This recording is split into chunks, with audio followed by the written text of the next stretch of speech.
What is the U.S. drone that collided with a Russian jet and how is it used? The collision of a Russian fighter jet with a U.S. MQ-9 Reaper drone over the Black Sea has raised fears of an escalation in the Ukraine conflict. Close encounters between Western and Russian aircraft are not unusual, but the incident on Tuesday raises the stakes because it led to U.S. officials having to crash land the drone into the sea. The use of drones, or unmanned aerial vehicles, UAV, in and around war zones has been going on for decades. This is what we know about the MQ-9 Reaper and how it is traditionally deployed. The MQ-9 Reaper is a large unmanned aircraft manufactured by military contractor, General Atomics. It is remotely operated by a two-person team, consisting of a pilot and an aircrew member who operates sensors and guides weapons. The aircraft is 11 meters long with a wingspan of over 22 meters.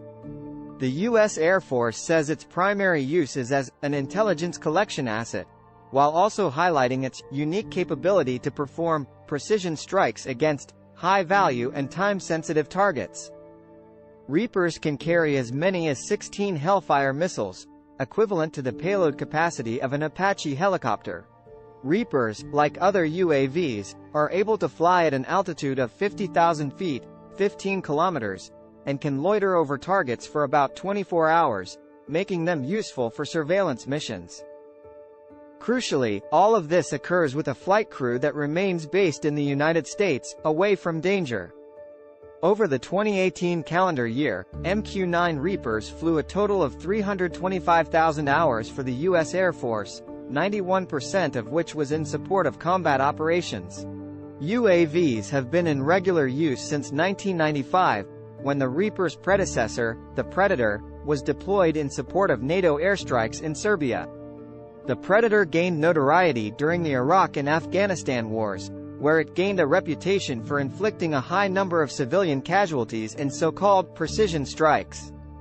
The Predator was retired in 2017, when the Reaper became the U.S. Air Force's primary unmanned aircraft. The use of UAVs is now so widespread that by 2017, the U.S. Air Force had more jobs for drone operators than any other type of pilot.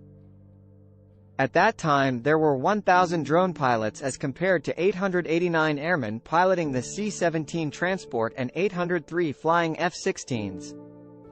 Reaper drones deployed by the U.S. to the Black Sea region are used only for surveillance. However, last year U.S. media reported that the U.S. Air Force was considering selling older Reaper drones to Ukraine. Concerns over the transfer of sensitive technology, and the danger that some would be shot down, led to a freeze in those conversations. The use of UAVs outside war zones, which accelerated under former U.S. President Barack Obama, has been controversial. According to the Bureau of Investigative Journalism, there were a total of 563 strikes, largely by drones, in Pakistan, Somalia and Yemen during Obama's 2 terms, compared with 57 strikes under George Bush. Between 384 and 807 civilians were killed. In 2019, then U.S. President Donald Trump revoked an Obama-era policy that required U.S. intelligence to publish the number of drone strikes outside war zones, but the use of unmanned aircraft accelerated even further during his presidency.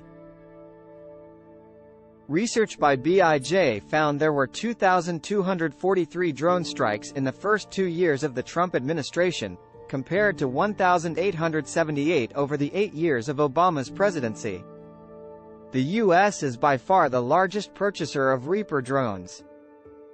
According to the U.S. Congressional Research Service, the Air Force has contracted 366 Reapers since 2007, at an average cost of $28 million.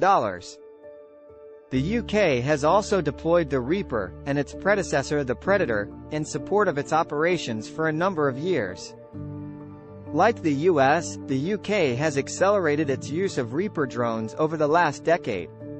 In 4 years of war against Islamic State in Iraq and Syria from 2014 to 2018, the UK deployed Reaper drones on more than 2,400 missions, almost 2 a day. France, Italy, Spain, India, Japan and the Netherlands all also operate Reaper drones. Many other countries have deployed UAVs of different designs. Pakistan and Turkey have developed their own programs, with Turkey using drones heavily against Kurdish groups in its own country in Iraq. China has begun supplying a range of countries with its own drones, including the UAE, Egypt, Nigeria, Saudi Arabia and Iraq, although not every country has been able to deploy what it has bought. Thank you so much for watching. If you enjoyed this video, please give it a thumbs up and subscribe to our channel for more content like this. Don't forget to hit the notification bell so you never miss a new upload. We'll see you in the next video.